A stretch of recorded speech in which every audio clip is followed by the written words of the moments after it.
दुसरी सुर्गींच्या राज दोरयान मारलेले आणि सगळ्या जिन्साची निस्तीं दोत्तेले केरापणे सारखे ती बोल्ल्या उपरांत ती ओढून हाडटात आणि वेळेर बसून बरी निस्तीं पाटल्यांनी घालतात आणि उपकारणान ती भायर उडयतात। संवसाराच्या शेवटाक तशेंच जातले, दूत येतले आणि बऱ्या मदले वायटांक कुशीन काडटले आणि तांकां उज्याच्या आगट्यान उडयतले।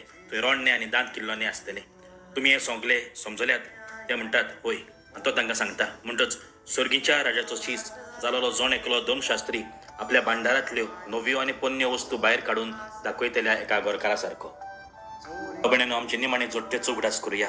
आदल्या करारांतल्यो नव्यो करारांतल्यो शिकवण्यो घेवन अदीक करून बऱ्यो कन्यो पाडून सेवा करून मोगान जिवन सुर्गींच्या राजान वचुया। कित्याक निमाणे जोडटे दिसा आमच्यो बऱ्यो आणि वायट कन्यो आमच्या दोळ्या मुखार येतल्यो आणि बऱ्या कन्याक लागून देव आमकां स्वर्गार व्हरतलो। म्हणटच वायट कन्यो पयस करुया आनी जाता तितल्यो बऱ्यो कन्यो करून जावं सेवा करून जावं मोग करून खालती खायेन जिवन देवाची आज्ञा पाडून सुर्गींच्या राजान वचुया।